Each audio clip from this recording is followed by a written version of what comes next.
प्यारे बच्चों, इस वीडियो को देखने के बाद आपका मूल्यांकन हो जाएगा कि आपसे कितनी तैयारी है। ठीक है, पहले ही क्वेश्चन है प्यारे बच्चों, एक नंबर के लिए समीकरण निकाय a1 x पर plus b plus c1 plus a2x plus b2y plus c2 बराबर जीरो का अद्वितीय हल होगा। प्यारे बच्चों, हम जानते हैं कि अद्वितीय हल होने की कंडीशन क्या है। ठीक है, आपको जो भी लगता है आप कमेंट करके बताइए कि a होगा, b होगा, c होगा, d होगा।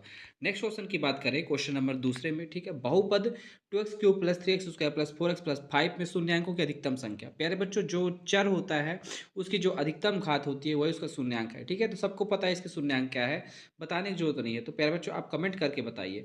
नेक्स्ट क्वेश्चन है अरिथमेटिक प्रोपोगेशन। ठीक है, प्रोग्रेशन। प्यारे बच्चों, आपको जरूर याद रखना होगा कि एपी मतलब अरिथमेटिक प्रोग्रेशन मतलब समांतर श्रेणी का सर्वांतर मतलब डी क्या है। तो डी कैसे निकालते हैं, दूसरे पद से पहला पद को घटा देते हैं तो निकल जाता है। नेक्स्ट चौथे क्वेश्चन की बात करते हैं प्यारे बच्चों। यदि द्विघात समीकरण x square plus b plus c का विभक्तर का मान शून्य है तो द्विघात समीकरण के मूल किस प्रकार होंगे। प्यारे बच्चों, बी स्क्वायर माइनस 4ac बराबर जीरो, तो किस प्रकार के मूल की प्राकृतिक होगी। ठीक है, ये तीनों कंडीशन याद कर लेना, बड़ा वाला, छोटा वाला और बराबर वाला। ठीक है, नेक्स्ट क्वेश्चन प्यारे बच्चों, एक वृत्त की अधिकतम कितनी स्पर्श रेखाएं हो सकती हैं। तो जो एक वृत्त है, एक वृत्त की कितनी अधिकतम स्पर्श रेखाएं हो सकती हैं, एक, दो, शून्य, अपरिमित रूप से अनेक। ठीक है, जो भी होगा प्यारे बच्चों कमेंट में आप करके बताइए। नेक्स्ट की बात करें अगर हम लोग, ठीक है, रिक्त स्थानों की पूर्ति कीजिए। दो बहुपदों का योग होता है, तो दो बहुपद हो चाहे तीन बहुपद हो चाहे चार बहुपद हो, दो बहुपदों का योग हमेशा क्या होता है, बहुपद होता है। ठीक है प्यारे बच्चों, घटना ई की प्रायिकता प्लस घटना ई की प्रायिकता का मान क्या होता है सबको पता है।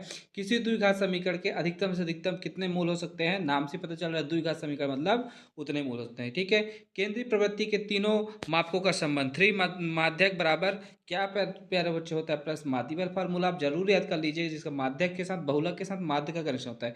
सभी वर्ग आपस में क्या होते हैं प्यारे बच्चों, समरूप होते हैं कि सर्वांगसम होते हैं। ठीक है, नेक्स्ट देखिए, हर साल क्वेश्चन पूछता है √5 एक अपरिमेय संख्या है, सत्य है कि असत्य। बड़ा बिंदु से किसी वृत्त पर खींची गई दो स्पर्श रेखाओं की लंबाई समान होती है, यह हमेशा सिद्ध करने वाला भी क्वेश्चन आता है। ठीक है, नेक्स्ट क्वेश्चन, 2 4 8 16 एक समांतर श्रेणी में है। प्यारे बच्चों, अगर है तो आप बता दीजिए, नहीं है तो असत्य लिख दीजिए। प्रेक्षक की आंख से प्रेक्षक द्वारा देखी गई वस्तु के बिंदु को मिलाने वाली दृष्टि रेखा कहलाती है। अगर लगता है तो सत्य, नहीं लगता है तो असत्य। दो बिंदु पी एक्स वाई के मूल बिंदु से दूरी, ठीक है, x square plus y square, ठीक है, √x² प्लस वाई स्क्वायर, अगर लगता है तो सत्य, नहीं लगता तो असत्य। नेक्स्ट क्वेश्चन की बात करें प्यारे बच्चों, सही जोड़ी बनाइए। ठीक है, क्या बनाइए, सही जोड़ी। साइन 0 डिग्री, तो साइन जीरो का मान कितना होता है प्यारे बच्चों, सबको पता है। टेन 60 का मान sine square theta plus cos square theta, cos theta n1 plus ten square theta, सबको पता है, बताने की जरूरत नहीं है कि क्या होगा, है ना, बिल्कुल बच्चों वाला। आप मेरे को बताइए किसका 30 में 30 आया है। ठीक है, नेक्स्ट क्वेश्चन की बात करें प्यारे बच्चों, प्रत्येक का एक शब्द में उत्तर लिखे। त्रिज्या r वाले वृत्त के क्षेत्रफल का सूत्र लिखे, सबको पता है।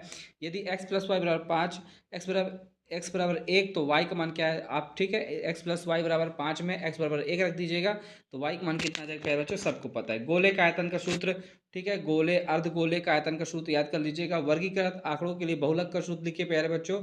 वृत्त की त्रिज्यखंड की परिभाषा लिखिए और सूत्र लिखिए। ठीक है, नेक्स्ट क्वेश्चन प्यारे बच्चों देखिए, बस ये आपका ये था। आप बताइए मेरे को, आप कमेंट करके, ठीक है, कि कौन बच्चे, सभी बच्चों का पूरा क्वेश्चन बना कि नहीं बना। ठीक है।